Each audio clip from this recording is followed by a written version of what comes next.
सभी का स्वागत है। शब्द विचार के लिए मैं शॉर्ट्स नोट्स टाइप का थोड़ा लेके आई हूँ, जो आपके लिए बहुत उपयोगी है। शब्द विचार में सर्वप्रथम अर्थ के आधार पे उसके दो भेद होते हैं, सार्थक और निरर्थक। सार्थक में एक अर्थी होते जो एक अर्थ दे, अनेकार्थी शब्द होते जो अनेक अर्थ, विलोम और पर्यायवाची आते। निरर्थक में जैसे लोटा वोटा बोलते, ओटा शब्द क्या है आपका निरर्थक है, लोटा क्या है सार्थक है। प्रयोग के आधार पर विकारी। विकारी ऐसे शब्द जो लिंग वचन से परिवर्तित हो जाते हैं, वो विकारी शब्द होते हैं। जिसमें संज्ञा आता है, सर्वनाम आता है, विशेषण। ये विशेष लिखा गया है, गलत है।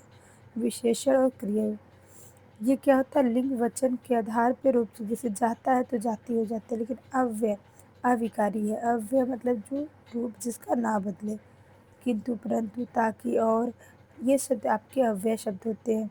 रचना के आधार पे, व्युत्पत्ति और बनावट के आधार पे तीन होते हैं, रूढ़, यौगिक, यो रूढ़।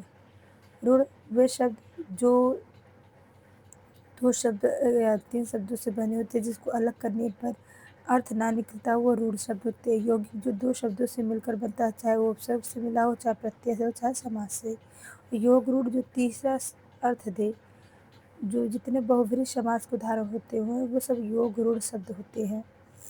और व्युत्पत्ति और स्रोत के आधार पर तत्सम, तत्सम शब्द वह शब्द होते हैं जो संस्कृत से निकला हुआ शब्द हो। तद्भव अर्थात संस्कृत से निकलकर जिसका बिगड़ा हुआ रूप होता है, तद्भव होता है।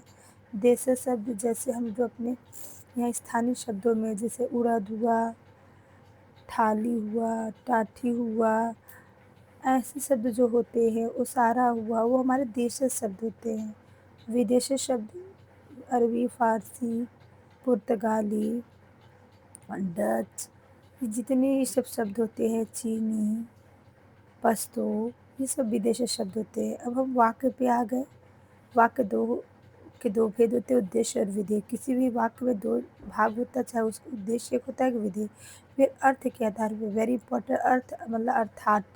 अर्थ के आधार पे आठ अर्थात याद कर लीजिए। तो अर्थ के आधार पे आठ भेद होते हैं, विधानवाचक, निषेधवाचक, आज्ञावाचक, प्रश्नवाचक, इच्छावाचक, संदेहवाचक, विस्मयवाचक, संकेतवाचक। संकेतवाचक का ये उदाहरण, यदि परिश्रम करोगे तो सफल हो जाओगे, संकेत कर रहा है। अगर वर्षा होगी तो फसल होगी।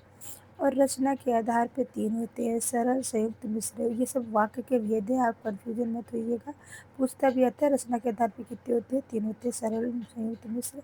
सरल मतलब जिसमें एक वचन, जिसमें एक ही उद्देश्य हो, एक ही विधेय हो, जैसे वह जाता है। संयुक्त में दो होते हैं, एक अलग वाक्य होता है, एक अलग किंतु, किंतु परंतु ऐसे शब्द से जुड़ा होता है। संयुक्त तथा, किंतु, परंतु, पर, बल्कि। और मिश्र एक वाक्य होगा, उस पर दूसरा वाक्य आश्रित होता है।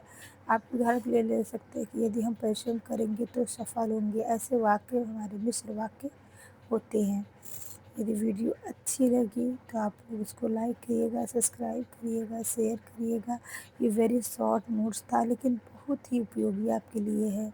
अर्थात याद कर लीजिएगा, रचना के आधार पर याद कर लीजिएगा। और उधर आपको जितने हम शब्द विचार बताए हैं, उस शब्द विचार को आप अवश्य देखिएगा। ये आपके छोटे नोट्स हैं जो आपके लिए वेरी इम्पॉर्टेंट हो सकते हैं। धन्यवाद।